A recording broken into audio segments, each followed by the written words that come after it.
Hello all. In our previous class, we learned about indirect tax, history of taxation system across globe, British era and Indian taxation system. In this class, we will understand the legal aspects and constitutional provisions impact on indirect taxation in India. The learning outcome of this session is to examine the legal aspects of central and state taxes prevailing in India. To analyze how constitutional provisions impact on indirect taxation of India. Constitutional provisions for indirect taxation system in India. As per Article 265 of the Constitution of India, all taxes, whether direct or indirect tax, must be levied by the government or the authority of law, and no other machinery is allowed to levy taxes in India.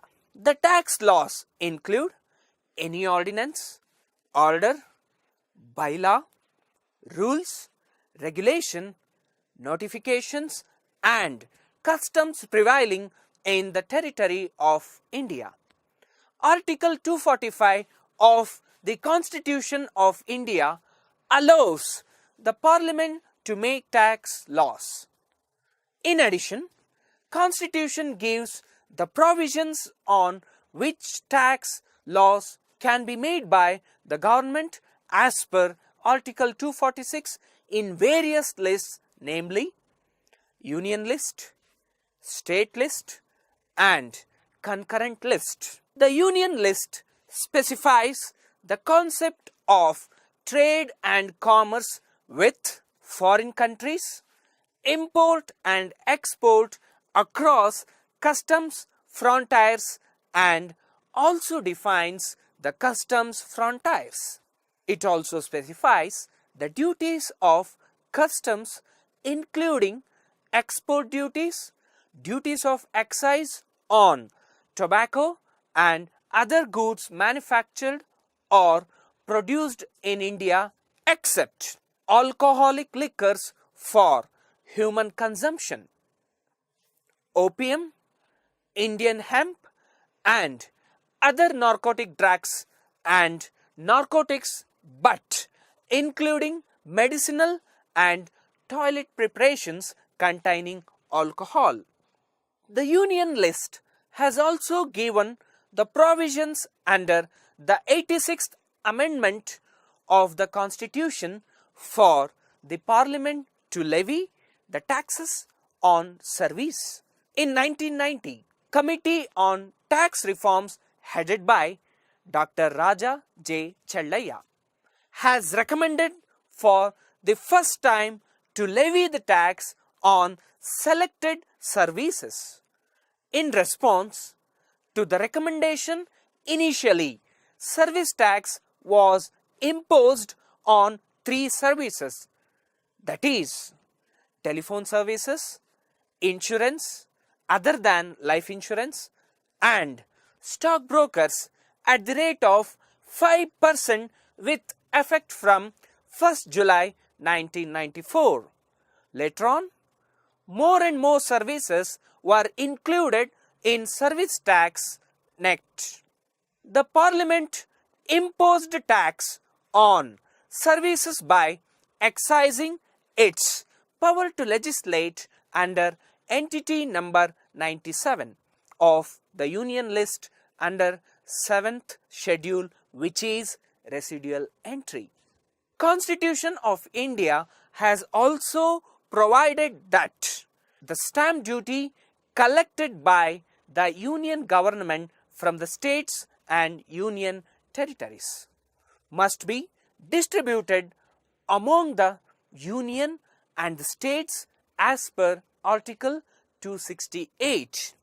Service tax levied and collected by central government must be shared between the union and the states as per Article 268A. The process of imposition of service tax on selective basis continued till 30th June 2012 with effect from 1st July 2012.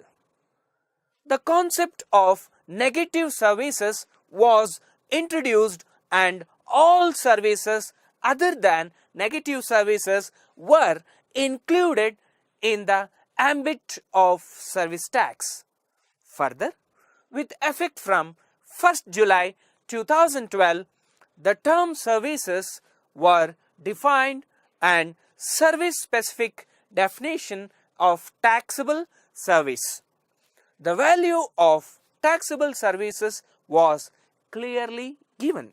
From 1st April 2012 to 1st July 2017, the concept of negative services and comprehensive coverage of services under service tax were in practice. New concepts such as defining the term services, place of the provision of services, declared services, bundle services, etc. is also in operation, but now this provision is omitted by the Constitution with 101st Amendment Bill 2016. From 1st July 2017, an historical, constitutional and indirect tax revolution has taken place due to the introduction of GST Act 2017. GST Act 2017 subsumes various indirect taxes into a single tax at the national level, that is, goods and services tax. Further, the Parliament shall have the power to make laws for the whole or any part of the territory of India with respect to goods and services tax provided under Article 246A when the emergency is in operation in the country as per Article 250. The state list. It specifies the provisions relating to the taxes levied by the state government. The following taxes which can be levied by the state government as per the Constitution. Taxes on the sale or purchase of goods other than newspapers. Taxes on profession, trade, callings and employments. Taxes on luxuries, including taxes on entertainment, amusement, betting and gambling. Article 246A specifies that Parliament and the legislature of every state have the power to make laws with respect to goods and services tax imposed by union or by such state. Parliament has exclusive power to make laws with respect to goods and services tax where the supply of goods or services or both take place in the course of interstate trade or commerce. Let's look at the reason why do we pay taxes. Number one, to provide basic facility for every citizen of the country. Whatever money is received by the government in terms of direct tax and indirect tax is spent by it for the welfare of the citizens of the country. Some services provided by the government are healthcare, electricity, roads, education system and free houses for poor, water supply, police, firefighters, judiciary system, disaster relief, taking care of bridges and other things about public welfare. Number two, to finance multiple governments.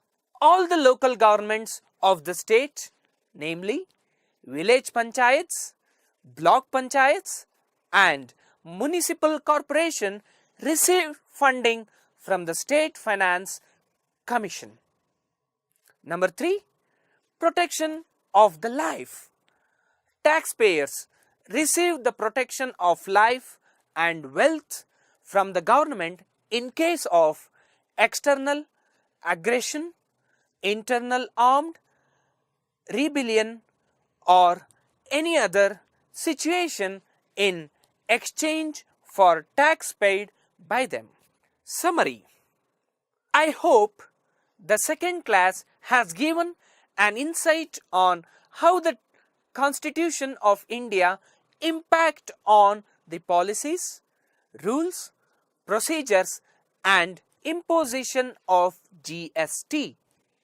The Constitution had provided space for indirect taxation system in all the lists, namely union, state and concurrent list.